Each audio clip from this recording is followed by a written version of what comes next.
Good afternoon, everyone. I'm Dara Cotter, a Senior Market Advisor with Enterprise Ireland in our London office. A warm welcome to our Insights session this afternoon, UK, local authorities and the Net Zero Challenge. To those who might be unfamiliar, Enterprise Ireland is the trade and innovation agency of the Irish government, and we work with over 5,000 Irish SMEs to help them start, grow, innovate and export globally. One of our key remits is the sharing of relevant market insights with the Irish SME base to enable them to adapt their business strategies and R&D efforts accordingly. Today's session forms part of Enterprise Ireland's newly launched Net Zero UK campaign. Our Net Zero UK campaign has been designed to ensure that Irish SMEs, particularly those with a strong presence in the UK market, are fully informed of the major policy, market and sectoral developments that are driving environmental and sustainability changes. As part of the campaign, today we take a closer look at the role of UK local authorities in helping to deliver the net zero transition. It's also worth noting that we have had sessions this week, also taking a closer look at the construction, local authorities and agriculture sectors. Please do get in touch with me if you want any more details on any of those. I'll now hand you over to my colleague Laura Brockbank, who coordinates the Enterprise Ireland UK Local Authority Cluster and can fill you in on the format of today's session and also introduce our speakers. Over to you, Laura. Thanks, Dara. I'm Laura Brockbank, Senior Market Advisor at Enterprise Ireland, and I'm heading up our Manchester office and leading on the local authority sector. Enterprise Ireland coordinates a cluster of client companies who are working with UK local authorities in the public sector. Our clients are addressing the challenges of councils in the public sector. They're delivering innovation and value, and they're supporting them to improve the lives of citizens. Enterprise Ireland client companies are trusted partners to local authorities and in many areas, including infrastructure, transport, roads and highways, smart cities, housing, waste and recycling and digital transformation. And many of these Irish companies are considered to be best in class at supporting, driving and delivering the agenda of UK local authorities. As UK local authorities will play a crucial and defining role in the UK's net zero challenge, the purpose of the event today is to highlight the net zero and sustainability priorities and opportunities, the drivers, the trends, the legislative changes in the UK local authority sector, and the implication for suppliers, how and why companies should successfully align with the net zero goals of UK local government. So we'd like to thank you, the audience today, for joining us, and also to our panel of experts time to be here and for sharing your really valuable as part of our Enterprise Ireland UK Net Zero campaign, which we've launched this week. For the audience, if you'd like to, feel free to add any questions for the panel into the question function, and we'll aim to get to them at the end of the presentation and then following the panel discussion. So before we jump into presentations from our panel, the experts on hand today are Christopher Hammond, Network Membership Director, UK 100, and former leader of Southampton City Council. So we're delighted, Chris, to have both perspectives of the event. Steve Turner, Business Director, Devolved Government from the Connected Places Catapult, and Steve's colleague, Athanasios, will join the panel discussion later. Bret Willers, Head of Climate Change and Sustainability for Coventry City Council. Todd Holden, Energy Policy and Programme Lead for Greater Manchester Combined Authority. So thank you all for being here. Chris, now, and I'll invite you to turn on your camera and you can start your presentation. Thank you, Laura, and thank you to for Enterprise Ireland for inviting me to come and speak on behalf of UK 100. As Laura mentioned, in a previous life, I was leader of Southampton City Council. We have a very thriving and active port, and a lot of import-export companies were based in Southampton or used our port. So it's nice to be talking and being in this environment again with people. Well, I can't see everyone on the call today. It's nice to be part of this virtual discussion, and I look forward to that happening later on.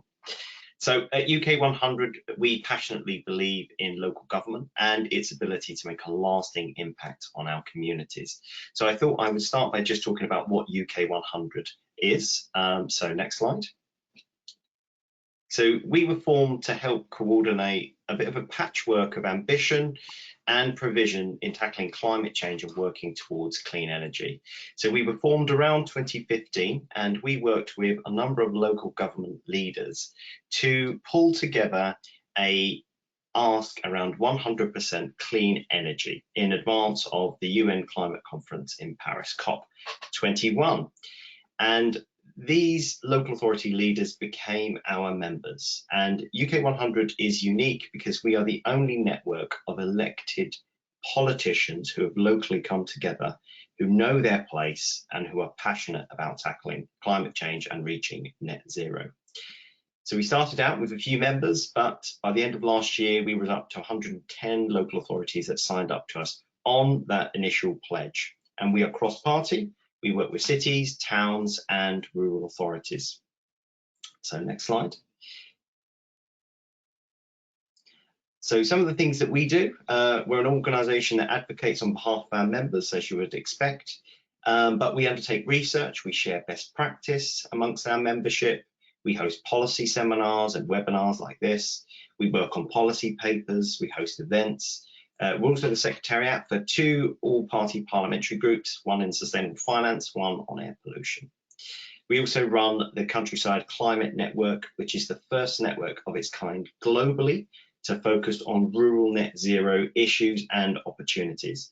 We tend to look at the cities and our towns in the first instance in the journey to net zero, but our countryside and the rural climate leadership is just as important. We're unique in that we maintain good relationships with MPs and ministers and local authorities and getting a dialogue between them on issues sometimes where there aren't any. And it's a really good conduit as we move towards really tricky deadlines and tricky technology and a lot of misunderstanding. We can keep those relationships strong and going. So we talked about our members being the most ambitious, and our former pledge had kind of outgrown its impact. So if we look at our next slide. As all of you know, climate policy is fast moving and we've had new legislative targets and our members want us to go further and be more ambitious than before. So we formed, in partnership with a number of members, the Net Zero Pledge.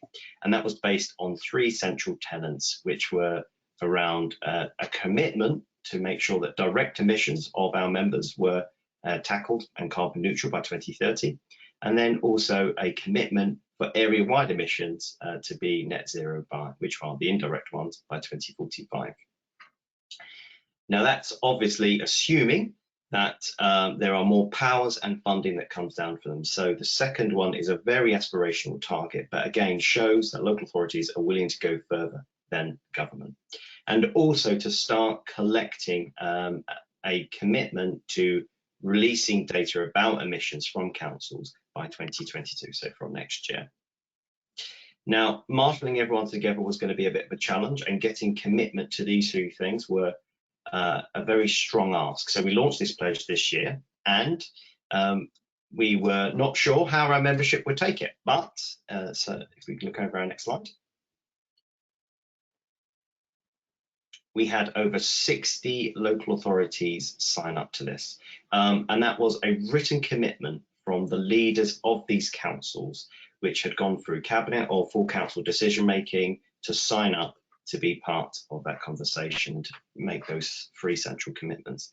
Again, this is from all political backgrounds, different demographics, both urban and rural landscapes. So what is the context that our members are looking at? So if we can look at the next slide. So Ipsos Mori recently, back in February, said that public concern over climate change is at the highest level in 3 decades. Local authorities across the UK have had to deal with austerity. They've seen school climate strikes. 2,400 towns and cities across the world had a school climate strike protest. And we've had the climate emergencies programme, again, more community activism, which has been really effective. So over 350 local authorities across the UK have declared climate emergency statements or motions.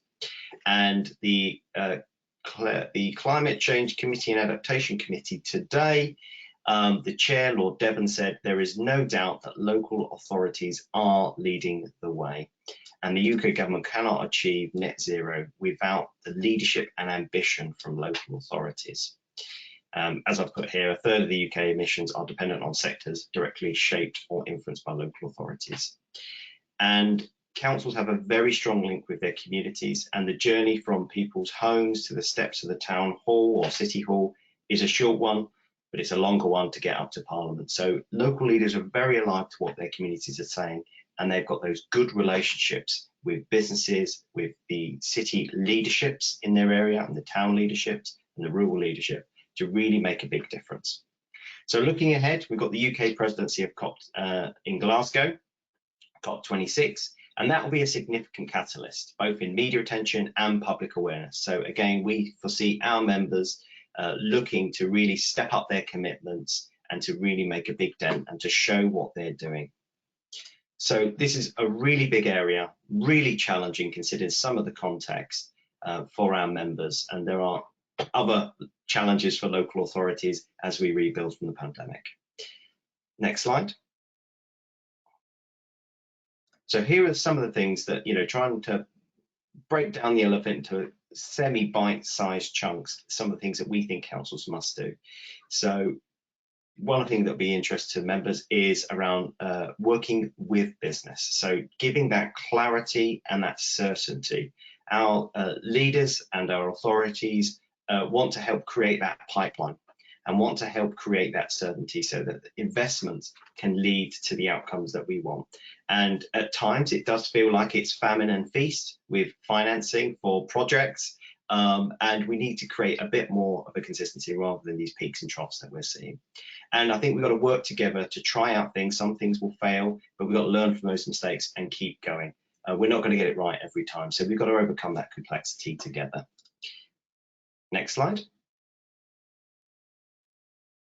So some of the areas of focus that we're seeing from our members are around these things that are in their plans. Now, every council is obviously different, but some of their common approaches is what we've seen as I've outlined here.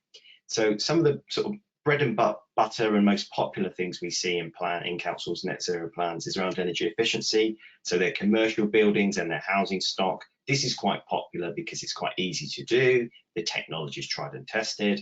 And it's a good way of demonstrating kind of creating green jobs and attracting green industry and green technology into an area. But one of the really important things is a trend around the council procurement policy. So where councils spend their money. This is another thing that councils can measure.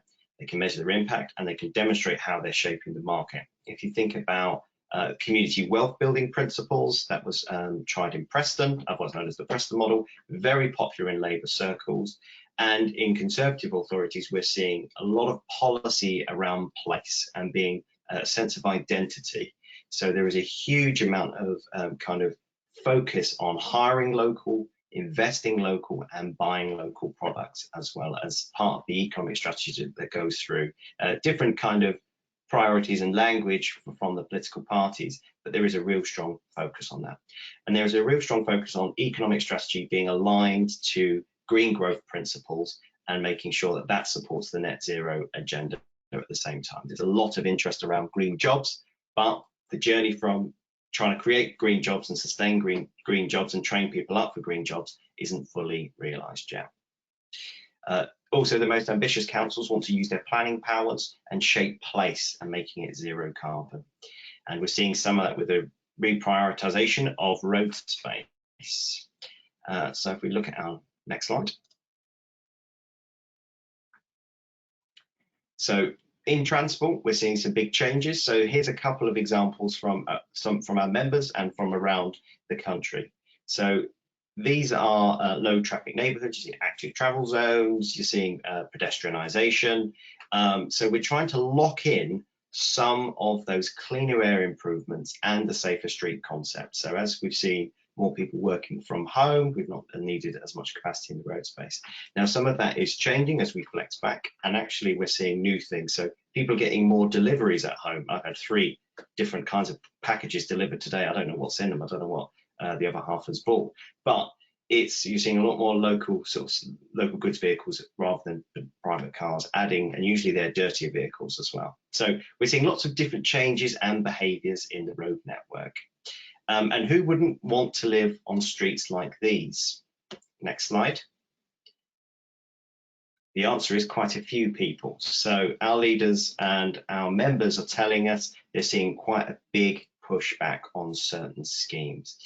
And you're seeing the media also stoking a little bit of a culture war over some of the transport changes.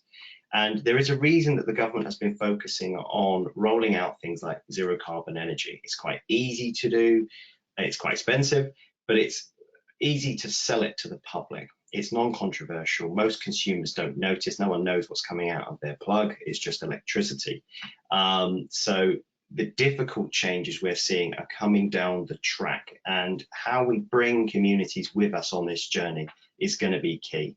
And it's going to be key for businesses as well, because if we want to create that pipeline, you're going to want the certainty that your politicians in these areas are going to stick with it and carry it out. So these were from all different areas, some of the pushback you're seeing. So things from ripping out plants to protests, marches, even some of these things have been set alight. So it's just one example that I thought was worth showing, just around how the journey to net zero is not going to be easy, and unless we get that public buy-in, we're going to really struggle to sell it. Next slide. But there are reasons to be cheerful. There are some interesting opportunities out there, some big government programs, and we want our members, and our advocacy is very much about making sure that there is green leadership and it runs through all of these proposals. Just taking Freeports, for example, the Solent Freeport in Southampton was very keen to make that part of a kind of transformation to become the greenest port in the UK. So there are some really strong part of our kind of plans and our strategies that net zero has to run through the entirety of it.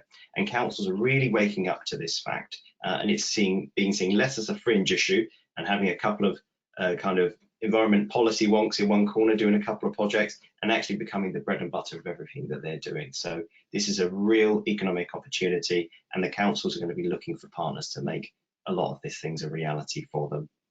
So that's my final slide. So the next one. So information and reports, I've done a bit of a pass through. There's a lot more detail available on our website if you're interested in some of the things I've talked about. But I look forward to the active discussion that we're going to have next. Thank you, Chris. That's great. Appreciate that. As I said, we'll hold the questions until the panel discussion at the end. So for now, I'd just like to hand you over to Steve Turner, Business Director of Devolved Government at Connected Places Catapult. Steve, the floor is yours. Thank you. Thank you very much, Dara, and good afternoon, everybody. So our presentation is in two parts. You've got myself and Athanasios. I'm going to talk in general terms around the work that the Connected Places Catapult, and Athanasios is going to give an example of a couple of case studies. So if we go to the next slide, please. So the Connected Places Catapult is one of a number of 9 catapults that was set up under the coalition government in the UK a number of years ago. Their main purpose was to exploit UK strengths and capabilities in the global marketplace.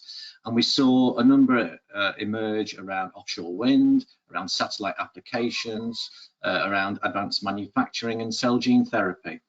There were 2 that were called the Future Cities Catapult and Transport Systems Catapult. And a couple of years ago, both of those merged to form what is now the Connected Places Catapult, which is the largest of all the catapults. And we work very much in the interstitial space between technology and physicality, creating much more connected places primarily in our urban areas across the UK, whilst at the same time exploiting opportunities in the global marketplace. And next slide, please. So ourselves, we have a staff complement which is now over 250, it's more like 300. We receive our core grant from the UK government, but as part of that, we have to make commercial income, so we do commercial projects. However, we are not for profit, so the profits from those projects are then ploughed into new pilots, new programs that promote emerging and new market technologies. We have over 2,500 SMEs that we work proactively with, and we bring them on accelerator programs. We have them in innovative marketplace initiatives where we work with large local authorities, including Southampton City Council, Balfour Beatties, HS2 Network Rail, to bring innovative solutions to the marketplace. And next slide, please. And really, so we work, this diagram sort of explains how, I guess, how we work. So we work on the supply side with those 2,500 SMEs, bringing those innovative solutions to the market, working with public and private authorities to do so. But on the demand side, I lead a lot of our work working with placemakers, and that essentially is devolved administrations and, of course, local authorities to create the right conditions for innovation to flourish. So often we've seen really good solutions wither on the vine because they haven't had the right wraparound support, be that in terms of the right places to office space, by that I mean, to grow and develop their solutions, the right supply of skills and talent. So it's important that we, from our work, that we have worked both supply and demand side in contributing to what is the UK PLC GBA. Next slide, please. So I want to finish really before I hand over to Athanasios on a new piece of work that we've been involved in. We've established alongside core cities, which are the UK's largest cities and outside London, but also London itself, which is rare actually for London councils and the core cities to collaborate. But there's a recognition that, you know, on net zero, cities create demand, technology companies supply, but critically we need the investment community as well. So we established earlier this year the UK Cities Climate Investment Commission. We have commissioned a piece of work which looks at the opportunities across all of those cities in terms of low carbon technologies. And we're looking to identify what are the low-hanging fruit in terms of those investment classes that the investment community would be interested in supporting and financing, which obviously provides opportunities for low carbon technology solution providers to supply their products and services into the market. So the commission will be launched actually next week on the 1st of July. We have an advisory board that's chaired by Greg Clark, the professor, not the former UK minister, who's very senior in HSBC, and actually our own chair. It also includes Councillor Susan Aitken, who, if you don't know, you will do by November, who's the leader, of course, of Glasgow City Council. Mayor Marvin Rees, Bristol of Bristol. Bristol is the lead city on core cities on climate change. We've got Mayor Philip Glanville from the London Borough of Hackney, who leads the London Leaders Group on climate change. And also Councillor Keith Bottomley from the City of London Corporation. And of course, the City of London Corporation has some of the largest financing institutions in the world, and having them on board is critical because they're very active in this space. So I won't say any more about the commission. Their details will appear on our website. I say the launch is on the 1st of July, but that's quite an exciting initiative that we're looking to launch next week with a report lead that will be again launched at COP in November. So I'll pause and I'll hand over to Athanasios to talk through a couple of case studies that we've been involved in at Catapult.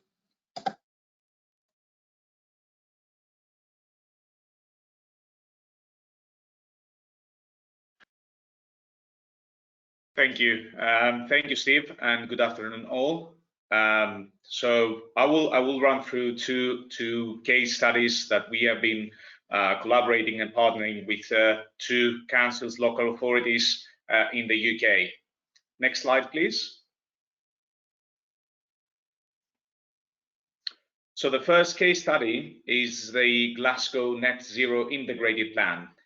This is a great case study that we collaborated to Connect Place Catapult in partnership with Energy Systems Catapult to help Glasgow City Council to develop an integrated net zero plan. The purpose of that was to bring together energy, transport and land use plans and policies and identifying gaps, and also breaking those siloed areas by making it into a more integrated future plan. We managed to identify interconnected impacts and support decision-making about these interventions. We researched available and needed data to model forecast scenarios and developed ways of working for local stakeholders to implement the city's net zero vision. This will help also the net zero decision-making with more confidence, and that will by taking into consideration local area transition pathways, local area economic decision factors, but also local benefits with digitalized mapping.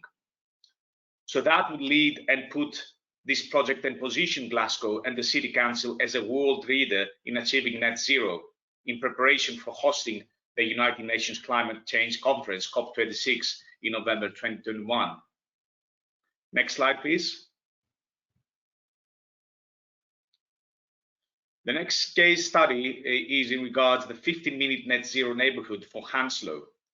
Hounslow is a massively impacted council by COVID-19, and Connected Places Catapult, in partnership with academia, we're trying to help now, and it is a work in progress with the London Borough of Hounslow to develop the vision and roadmap of a 15-minute net zero neighborhood, with the objective to pilot the first 15-minute net zero neighborhood in Hounslow, and basically in the UK.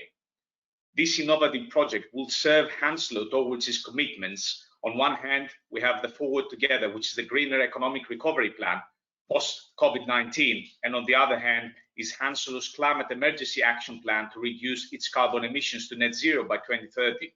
So this is actually a conjugate of these two major strategic commitments that Hounslow has. The 15-minute neighborhood vision and roadmap will help Hounslow to provide a robust plan based on evidence, community and key stakeholder insights to support and drive the achievement of net zero across the concept of the 15-minute neighborhood. Will also help promote social inclusion while fostering a more local, healthy, innovative and sustainable future towards 2030 goals. Will also help develop a practical roadmap and propose a pathway to a green and economic recovery post-COVID-19. Hopefully we'll, after this first kind of phase of this case study, we'll have identified the location to pilot the most impacted 15-minute net zero neighborhood where we can actually pilot this future model. And I think I conclude here, and thank you very much. Thank you, Athanasios, and thanks, Steve, as well. Again, questions, please do put them into the questions tab on GoToWebinar, and we'll get to those at the end of the presentation. So next, I'd like to ask Bret Willers, Head of Climate Change and Sustainability at Coventry City Council, to take the floor. Hi, Bret. Over to you. Hi, Des. So I'm going to give a presentation around what we're doing in Coventry, and particularly focusing as well on how it relates to issues like procurement and influencing and supporting the private sector. So if you could find the next slide, please. So one of the key things, the threads to really consider when we talk about sustainability and climate change, often the focus is on the environmental agenda. If you look at the 17 UN development goals, there's a number of those that would be clearly seen as social and economic. And very much in Coventry, we're focusing on the integration of the social, economic and environmental factors. So it's really important to think about that. And that applies as well when we think around procurement and in terms of purchasing services. Can you please next slide? Thank you. I'm going to focus on some key areas around where we're currently working in Coventry. So energy, climate change, clearly a lot of work we're doing on transport mobility. The other four that are there I'll only loosely address, but there's mainly the main focus of my discussion will be on the first two, just because of the fact of time and everything else. But we're particularly focusing also on the issues around developing a circular carbon economy, and there's a lot of discussion and debate around that area, and it's a very significant one in terms of impact on business, and it's probably one of the greatest challenges, which is yet at the moment still early stages in terms of development. I can talk about what we're doing in Coventry around those issues. So we can pass on, please. So in terms of energy and climate change, Coventry has got a CDP, it's Carbon Disclosure Programme. It's got an A rating. That's an international programme for cities and private companies and businesses, corporations. So we have the highest rating in terms of our approach. We've had dramatic impacts on in terms of our impact as an authority on climate change. And now the council's moving to the next stage, which is developing a plan and a strategy for the city as a whole, one which actually brings together the private sector, public sector, and the voluntary sector the community sectors, social enterprises and the like, around the table to agree a strategy and plan that we all sign up to help reduce climate change in the city. And one of the reasons why we've been able to do that is because the City Council has had, since way back, more than before 2008, when it signed the declaration of the Covenant of Mayors, the European Covenant of Mayors, which is now International Covenant. It was one of the first signatories back in 2008. So it's had a track record of doing that work, and it's now using that to capitalise and gain the interest of the private sector that we're working with in particular, but also other bodies like the Hospitals Trust and others who are major energy users in the city. We have a program called Regional Energy Systems Operator, which has a link actually to Catapult UK. It's Innovate UK funded, and it's a major study looking at how we actually supply and meet the demands for energy within the boundaries of the city, and how much of that energy can come from renewable sources within our own confines. So if we look at this, a lot of this is about partnership working and securing investment, and a lot of our work that we do with RESO and other things like that is working on how we secure investment for the future. We have a major program from the government, Retrofit Challenge. You'll find that this is retrofitting properties, existing properties. Some of them are 100 years old, or sometimes even older. Getting the energy rating, the SAP ratings for the properties, from some of them are really poor, so E, F and G, up to B, C, D. But B and C really is where we're trying to get to, at least C or better. The government is targeting an improvement. Now that's a real challenge. It's a real challenge in many ways. In terms of procurement, trying to procure those services, because the time frame in which local authorities are having to operate is very tight. So that actually stretches the procurement procedures very strongly. Also in terms of how we actually can deliver the program and engage with our customers, the householders themselves, to make them aware of programs that are available to them and to get them to respond in a short space of time as well. So there's some real challenges around how the government currently has engineered the schemes that we have to do to deliver the zero carbon agenda are very tight timeframes, so they don't lend themselves to kind of effective delivery. So there's some real challenges there for local authorities. We have a partnership with Western Power and Distribution. Cadent deals with our gas supply in the UK, the gas networks, and Western Power is the electricity supply within our part region, within the West Midlands and beyond.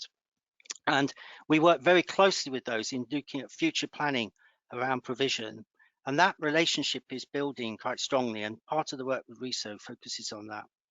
Also, we've done a numbers of studies around feasibility, looking at solar power, and recently we used that research and findings to sort of £6 million from Salix.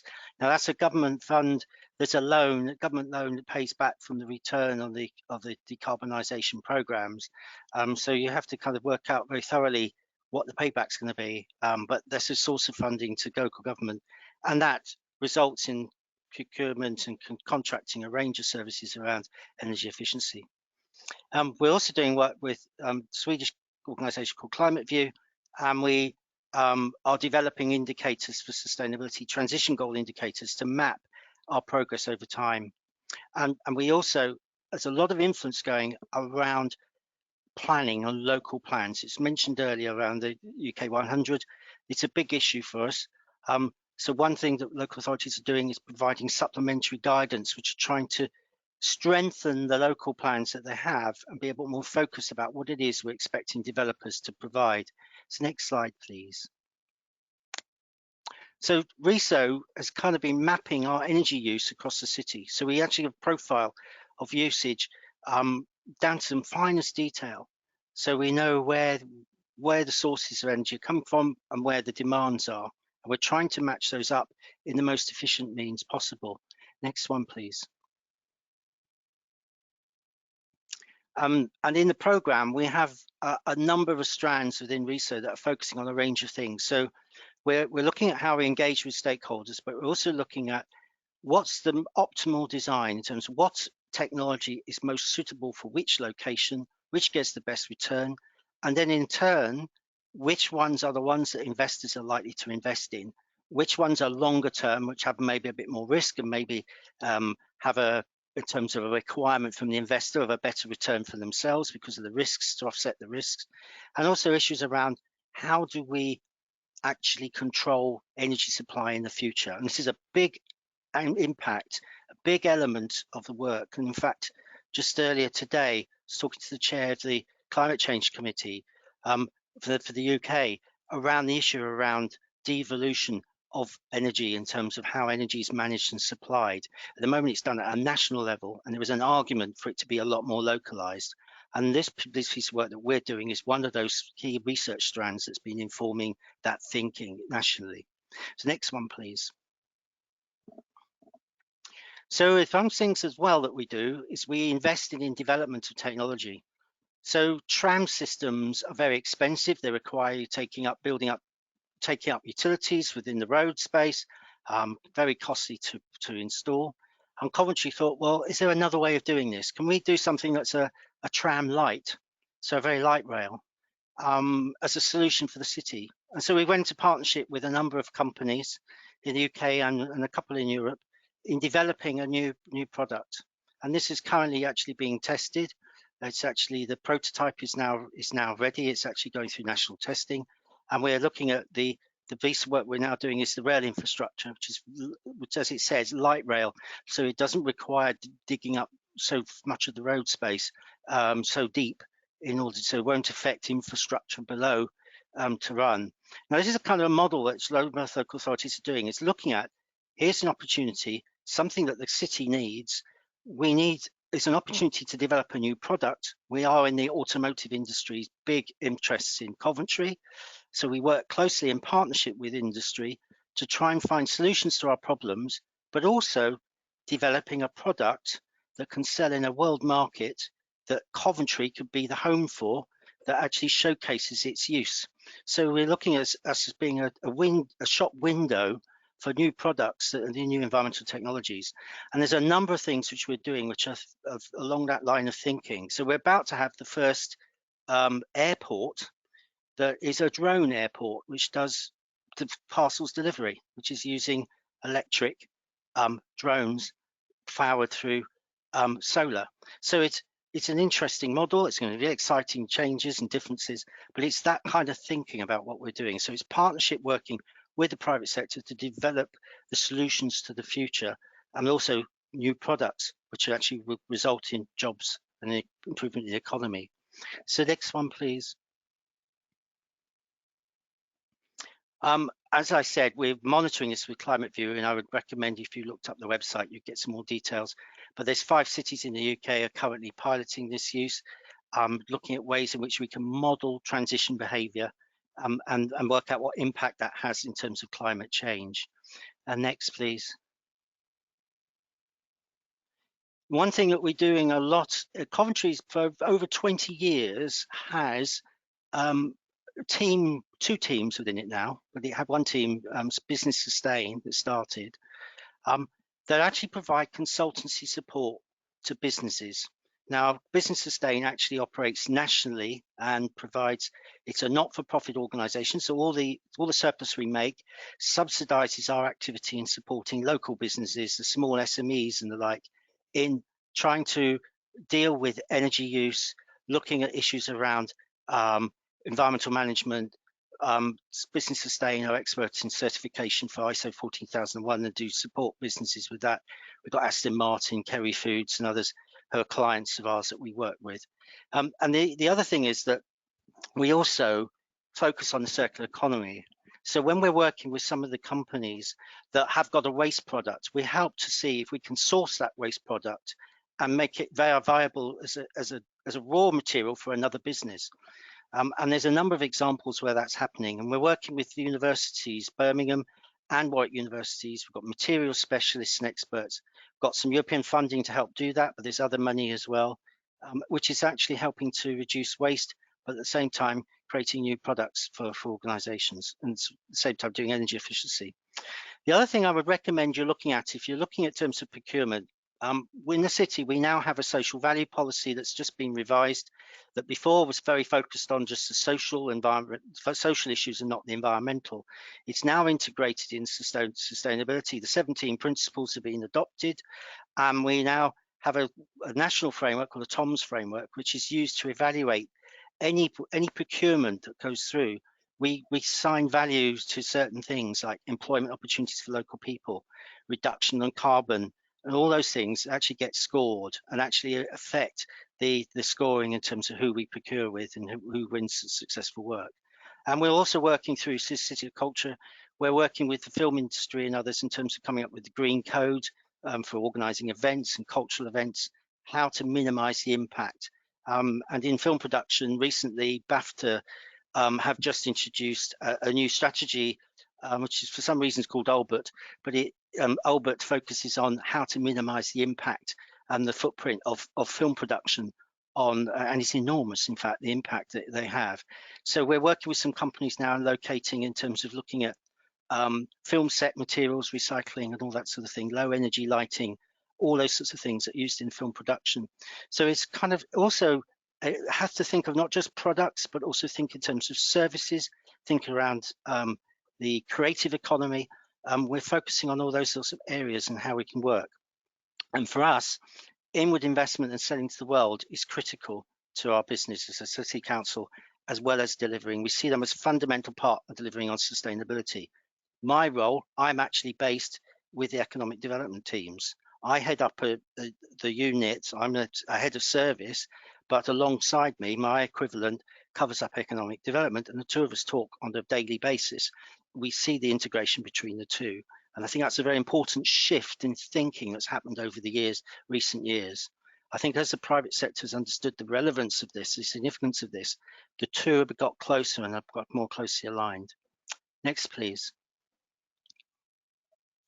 So really, if we're looking at this, we kind of address things like environmental inequalities, food poverty, fuel poverty. Those things are factors that do figure in social value policies, and when we're doing when we're looking at who we're doing business with, we look and see what they're going to do to address those issues. So at the moment, we're currently working with a number of utilities who are vying to become a joint venture with us.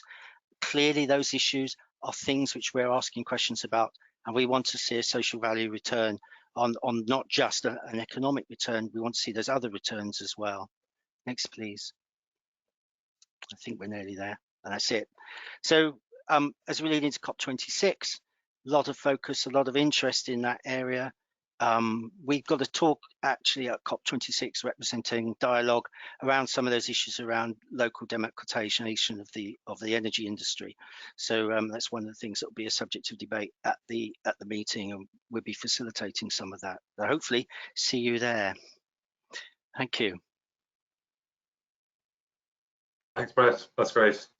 Todd Holden, Energy Policy and Programme Lead with Greater Manchester Combined Authority. Over to you. Thank you very much. Good afternoon, everybody, and thank you for inviting me along. What I thought I would look to do over the next 10 minutes is to give you a quick update in terms of where we are in the UK, how GM is, Greater Manchester is different from that UK position, and what I see as some of the key opportunities, particularly around the low carbon and distributed energy space. So I'd walk through that. So as we've heard, UK has a net zero target of 2050. That is enshrined in law under the Climate Change Act. And what we've seen with the current government is an increase in interest in climate change, both from an environmental and climate emergency perspective, but also as a tool and a vehicle for employment and increasing in productivity and skills attainment as we move forward and come out of the pandemic. So similar to others, we are looking at the climate change agenda as both an environmental but also a socio-economic one as well. So re-emphasising that, we've seen the Prime Minister put his name to a 10-point plan of where he envisages the UK being over the next decade. And we have a long-awaited energy white paper, which will be critical to that success. I think what I would also ask people to be mindful of is that we have a new heat strategy coming out over the summer. It'd be worth keeping a weather eye on that, because heat is one of the biggest challenges that we face in the UK in terms of being climate net zero. And hopefully the heat strategy will give us that direction of travel between the balance between hydrogen and where we might use hydrogen for space heating, and the electrification of heat principally through heat pump technologies and heat networks. That level of interest, I think, is increasing, and we know that COP26 will be a driver on the politicians. And we're already starting to see that. So originally, UK was due to ban internal combustion engine vehicles by 2040. That's now come forward to 2030. And I think we're going to see other announcements as we move up towards COP, which will bring some of the current target dates forward as we listen to the science of climate change and we stand up and face the challenges and the opportunities that presents for us. I think it's noteworthy that the UK government has accepted in full the Committee for Climate Change 6th carbon budget. And what that means is they have committed the UK to a 78% reduction in carbon emissions by 2035. Now, to be fair, the UK has seen some significant reductions in carbon emissions over the last few years, but that's principally been from the decarbonisation of the electricity supply grid, not from the wider economy. And as we've heard from others, transport and sustainable consumption and production will be key challenges in that journey. So as I've touched on, space heating and hot water is a real challenge, mainly because our houses are thermally poor and leaky, and that's as true pretty much for the new build as it is for the old stock. And if that wasn't challenging enough, in Greater Manchester, not only do we want to be net zero, zero carbon as opposed to net zero, but we want to do that 12 years ahead of the rest of the UK, which brings its own pressures. So we could go to the next slide, please. So I think, sorry, just bear with me for one moment. Thank you. So the way that we've looked to address that in Greater Manchester is we have developed a 5-year environment plan. And that covers not just climate change, but we're looking at resilience and adaptation to climate change, which will be critical, particularly localized flooding. We're looking at our building stock, so our homes, our workplaces, and the public buildings where we're investing significantly. We're doing a lot of work around energy supply. I'm working with our DNO, Electricity Northwest, in terms of making sure that our electricity grid is fit for the future. Travel and transport will be critical, not just the electrification of travel, but also moving to mobility as a service. And buses will be critical in that, which is why one of the reasons why GM has looked to take over control of its bus fleet, which will be the only city outside of London to do that within the UK. We're doing a lot of work around natural environment, and we've got some pathfinders on with DEFRA to look at ecosystem services and how we can use the natural environment to mitigate and adapt to climate change. And then we're also doing quite a bit on sustainable consumption and production as well in terms of addressing that agenda. To put some numbers around that, we've identified that on average, we're going to have to retrofit 61,000 properties per annum across Greater Manchester and to get them to an EPC-C. In our social sector, which represents about 20% of our stock, the cost of that will be £6 billion. We've done some market research with GM residents, and about 30% of them are willing to do some form of retrofit within the next 5 years at a further value of between 3 and 5 billion. So that issue alone is a sort of a 10, 11 billion pound opportunity within the next 6 or 7 years. We're looking to reduce commercial heat demand by 20%. That will require significant new technologies and adoption of more energy efficient practices.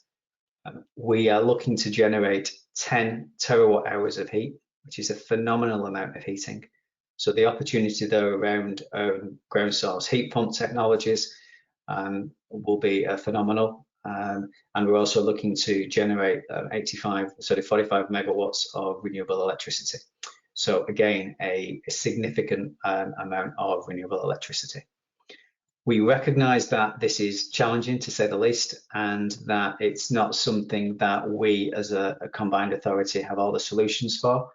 And therefore, the approach we've taken is a mission-based approach, so the same approach that NASA used to put man on the moon, which effectively is to recognise the problem is very big, break it down into bite-sized pieces, and then set up as many groups as necessary to actually address each of those pieces so that we can move all of the agenda forward in one go. And that's what we've done. And we've got a range of different challenge groups which meet with public and private sector every 6 weeks to take forward some of these actions so that we can start to make a real material change here. It's fair to say that we still don't have all the answers. The graph here in grey is demonstrating the carbon budget that Greater Manchester wants to follow. And the red dotted line is effectively, if we do everything we possibly can with a fair wind behind us, where we'll probably get to. And that leaves it as a gap, which we refer to as the innovation gap. And that gap's worth something in the region of 97 million tonnes of carbon. So there's a massive opportunity here for bringing new products, new services, new ways of working to the market. And that those products and services, if they work in Greater Manchester, will have global significance because all cities will face the same challenges we are in terms of this decarbonisation journey. But because we were doing it by 2038, we're hitting those challenges early doors. So to that effect, we've developed an energy innovation agency, bringing together the 3 universities of Greater Manchester, Bruntwood, a large building owner in the city, SSE Energy and Hitachi, to come together with an initial investment of just over £1 million in 3 years to develop an energy innovation agency. And the aim there will be to use a demand pull to draw through and increase innovation to the point where we can deploy it at scale within the conurbation. So the idea is to identify all of the components within the value chain, get everybody working together, identify what the risk factors might be and address them in one go so that we can reduce the risk and therefore accelerate the process, which is the approach we took with the COVID vaccines. And with that, we envisage that we will bring a lot of new products and services to the market within Greater Manchester. GM's got the 3rd largest low carbon goods and services sector within the UK, so we're building there on a solid base, but we're keen to attract others into that market to benefit and to grow from that ecosystem. So how does that innovation fit into our wider objectives? We're looking to be an energy transition region, and what we mean by that is moving from a very static linear approach to energy to one where flexibility and distribution services are key, so that people both sell, generate, buy, store electricity, and we have aggregators to bring that together and bring it to the marketplace. So in the specifics around that is we've got a number of programs that we're bringing forward. We have a lot of work around energy generation and storage, whether that's compressed air storage, hydrogen storage, fuel cell technology, or battery storage. We know that retrofit is a big challenge, as I've just touched on, and we are about to launch a retrofit accelerator aimed at bringing together the different components of the retrofit value chain so that we can create a compelling offer for the willing to pay. And since the re-election of the Mayor of Greater Manchester, he's just set up a retrofit task force that is focused on the same issue, but looking at those who are potentially in fuel poverty to ensure that we get social justice here. We're doing a lot of work around the decarbonisation of heat, and we've got trials around various different technologies, including hydrogen. Mobility is critical for us. We have a tram network, we have rail expansion across Greater Manchester, and we've got significant investment within our electric vehicle charging infrastructure. Because we are formerly an industrial region, we have capacity within the existing network. So we believe that we can put somewhere in the region of 1 million EVs on the network before that becomes problematic. Clearly, if we're putting EVs onto the network and heat pumps at the same time, that's a different story. And then last but not least, I suppose within this space, we are looking at diversity and flexibility. So we have a project, a Pathfinder project with Bays and a number of other private sector partners, which is looking at local energy markets and identifying what are the different components which are needed to make a local energy market work. What's the barrier for generating those components, and how can we overcome them? And if we can overcome them, what is the opportunity for a local energy market to drive forward that transition and adoption of low carbon technologies? That's quite a substantial program in its own right. So in terms of what that might mean for numbers and an opportunity, so the market stimulation at the moment, we have £127 million worth of activity going on in the city region on building retrofit, which is publicly funded. And we are looking to bring in additional monies to do that. I think we've got a project pipeline of £92 million worth of PV on public buildings, in addition to the funding I've just talked about, that we're looking to bring forward to market.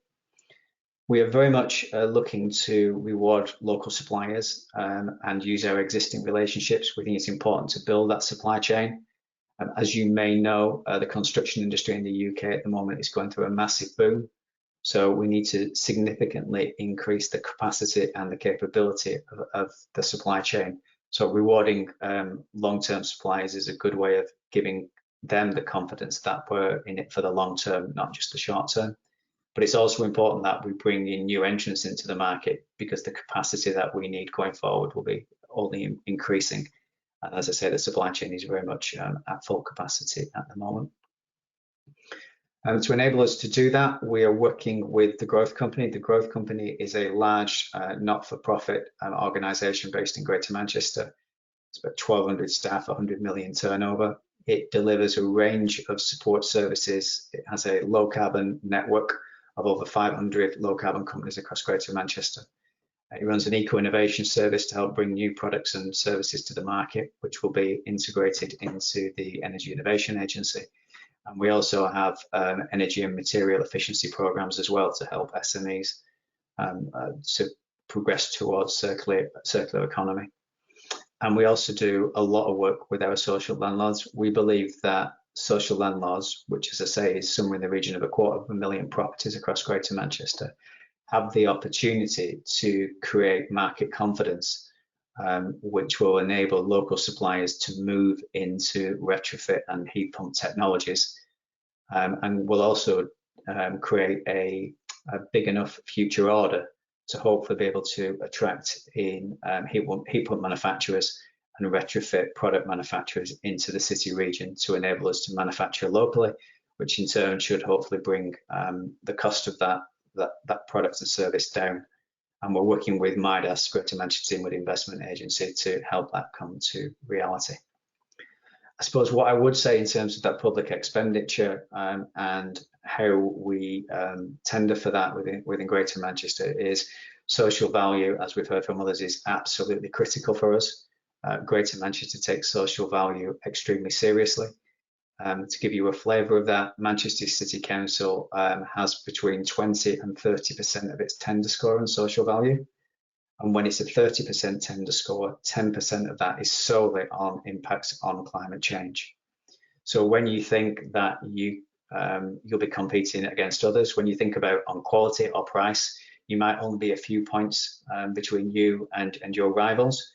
When you've got social value and you've got 20 or 30 points you can gain, and you could score 30 or you could score 0, what you do and what your social value score is absolutely critical.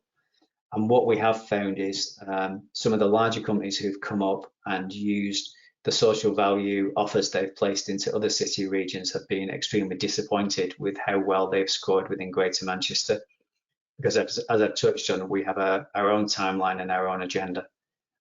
And we are well versed and well understand social value and what is and isn't realistic to expect from tender submissions. So one of the things I would say is if you're bidding in for public work in Greater Manchester, then it really helps to be here, and it really helps to do your homework in terms of social value.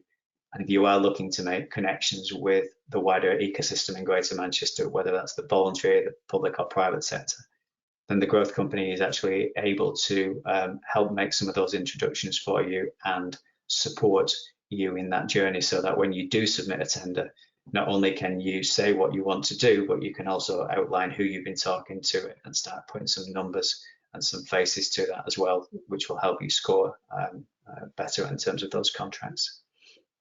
So that is a whistle-stop tour of what it is we're trying to achieve. The numbers in this are significant, and they're likely to get even more significant within the short to medium term.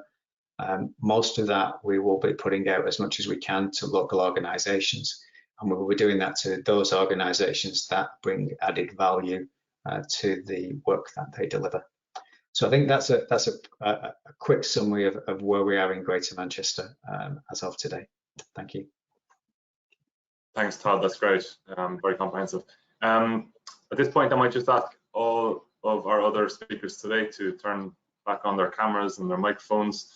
I'm slightly conscious of the time. I know we're running a small bit over, but I do think it's worthwhile just taking a few minutes to cover maybe a few common issues and a few common themes that came out through all the presentations, if that's okay.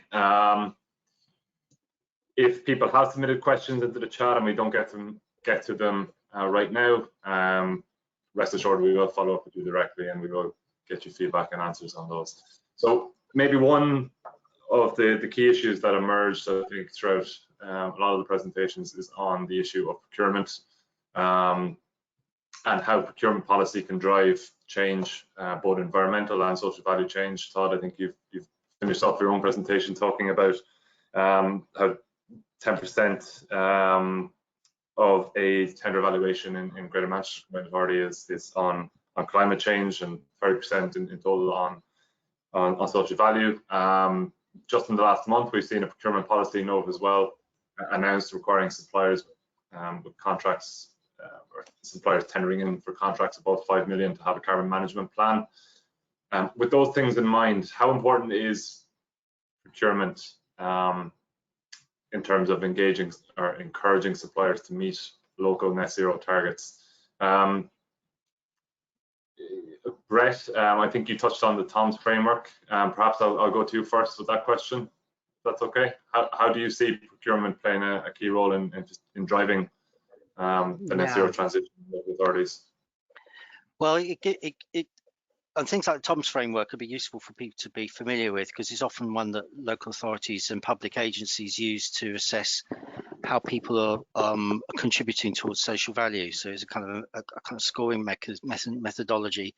It's pretty complicated at times. It's a lot of my procurement team don't like it. It's a bit unwieldy, but it is there, and it's a system. In fact, in Wales, actually, there's a really good example. Welsh have done a very good one that you can actually see on the website, which is actually a lot easier to understand, actually, and I think that's quite helpful. But it's a really important thing for people to consider when they're actually putting in submissions.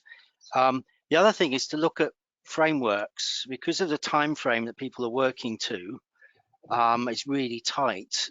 We're often referring to frameworks now, because rather than going through a really complex, specifically targeted procurement processes for certain things, there's lots of frameworks out there, and a lot of local authorities are setting up their own frameworks. And we're doing something in the West Midlands with a number of authorities combining to provide frameworks, particularly in relation to retrofit.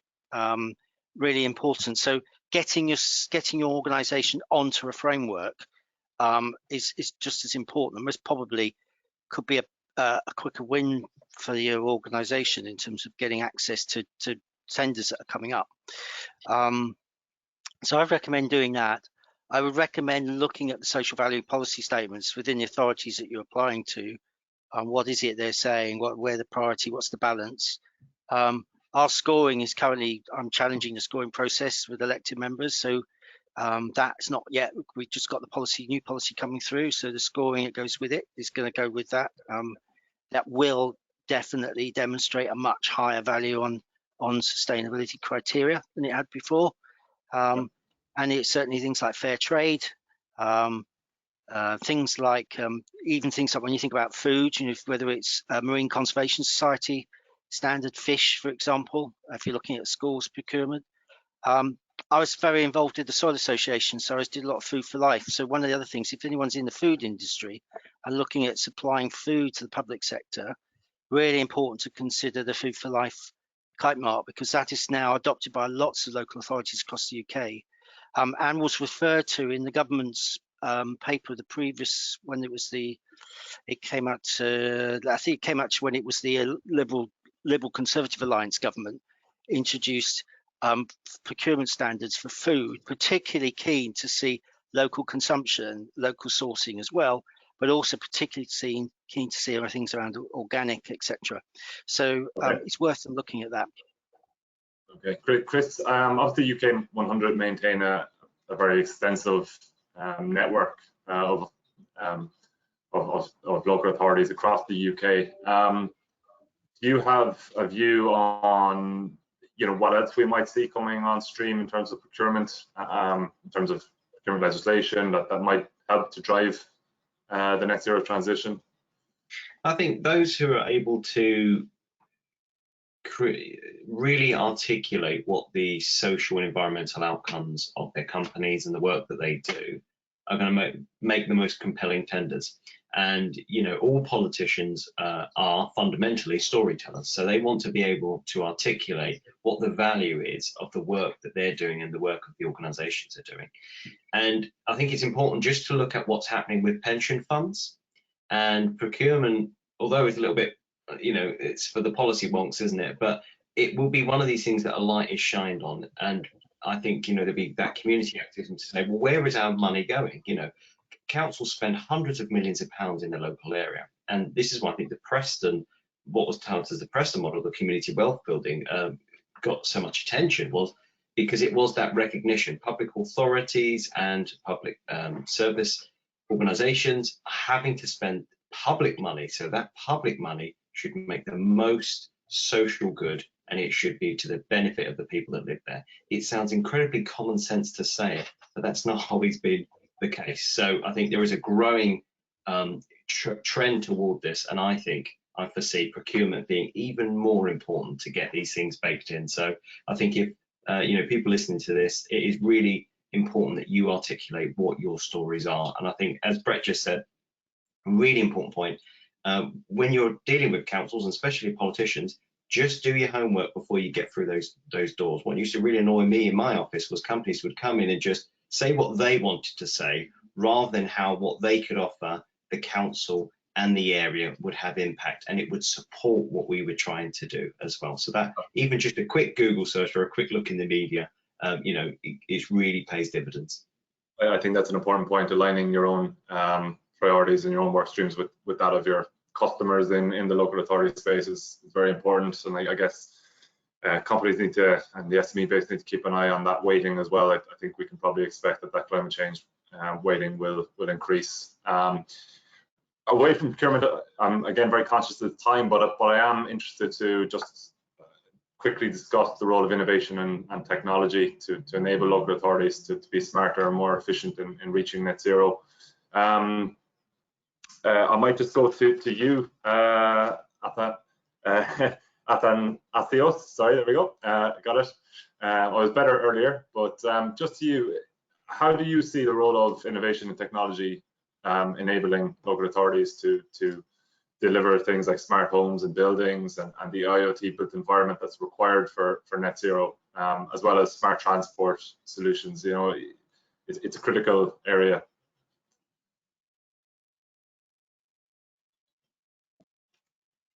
Yeah, innovation is one of the key core themes that we talk about all the time. How they cannot help, like what does it look like also in practice? How does this illustrate like parts of the net zero challenges, and what are the actual problems that addresses, and what is the approach for that? For us, we have as Connect Place Catapult, we have like many kind of innovative approach. We use like the innovation factory specifically for example, for SMEs, of how to approach what is needed to make like an accelerator, a demonstrator or living lab for a project. So for us, it's more about what is, in terms of the innovative approach and what is in the local authority that we need to address. It's more about understanding and promoting what are the principles, as I think Chris mentioned, is about understanding what are the needs and what are the local kind of problems that we need to address via the innovation. And we have, as I mentioned, like the different kind of frameworks to use and address those problems. For us, as a neutral convener, is more about bringing that innovation and connecting that demand from the SME, what they can bring into the market, and the supply also from the innovation, basically from the supply, like local authorities, etc., and the SMEs that can bring into the market, but also convening the research and innovation that we have from academia.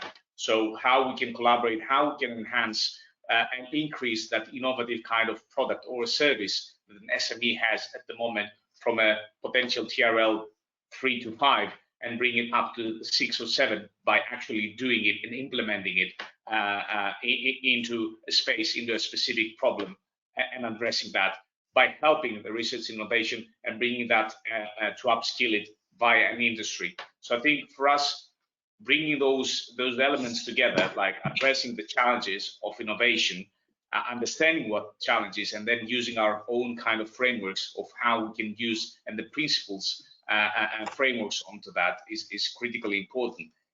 Innovation is one of the key themes that we always talk about, but we never have to forget also the current kind of areas and technologies that are out there. Sometimes we talk about net zero and net zero interventions, but in terms of innovation, we need to address and have that mixture. So we always talk about what is the next step, what is, for example, what is carbon capture and storage, what is hydrogen help, how EVs or drones can help or into that pathway. But we must not forget what we currently have, and by discussing that, we always bring like into the conversation a mixture of that, like what is the mature technology and what is the innovative pathway to create that. I hope that answers a little bit of our thinking process, but I'm more than happy to answer any more specific questions on that. No, that's very comprehensive, and I think for any SMEs that are listening in and they're wondering how they might accelerate their innovation into the local authority space, the Catapult, Collective Places Catapult is an extremely pivotal and interesting organization that you should definitely connect with and look at how they're providing that bridge or acting as that bridge between innovators and SMEs and local authorities. Todd, you mentioned as well in your presentation that the Greater Manchester Combined Authority, you have a energy innovation agency. Would you be able to just maybe very briefly expand on that a bit and tell us again how working with SMEs and innovators to procure and bring the solutions that you need to Manchester? Yeah, so it's very new. We secured the agreement some time ago, but we're actually in the process of recruiting for it at the moment. But the idea is to be able to one, accelerate people who've got good ideas and bring them through that sort of innovation journey as fast as possible, but from as early as we can within that, to start thinking about who their customer base might be and to be engaging with those customers to find out, well, what would it need to look like? How big would it be to be? What should it cost? Those sort of really basic questions to get an idea of, well, what does it need to look like at the end if it's going to be successful, and is that realistic? But the other part of that is around looking at, well, we know what challenges the transition is going to cause. Is it going to be around heat? It's going to be around flexibility and storage on our energy networks. So what are the products and services that we will need to have in place to make that work, so that we identify demand and then work back to, right, well, who's the customer for that demand and who the suppliers might be, and bring everybody together. So that's how we see that sort of working, really, to sort of to take some of the risk out of it by looking at known areas or known challenges and then work back from that. But what I would say as well, that innovation won't just be around products, it could be around service or finance. So how do you finance a building retrofit is a clear area we need innovation. How do you do a retrofit when you need 6 different trades on site and a retrofit coordinator in a way that's not really expensive and gives you confidence that at the end of it, if something goes wrong, there's one door to knock on. So there's innovation right throughout this, not just in terms of the sort of classical innovation of new product. That's a really excellent point. I think you mentioned that retrofitting, at least in the Greater Manchester Combined Authority areas, you're looking at 10 or 11 billion pounds. So again, that financing question is going to be very important. And that still leaves us with half our housing stock we need to do something with, even at that figure. Yeah. And our housing stock is actually better than the UK average because of the new build. Yeah. So look, I'm very conscious of the time. I'm just one quick one I want to say. Yes, Bret, yeah. Yeah. On the finance side, think of this as 2 ways as well. So actually, within Ireland, of course, there'll be financial institutions that one of the things local authorities are seriously looking for are investors. People are going to invest in various activities or areas of work. As I mentioned earlier, some areas have got higher risk than others.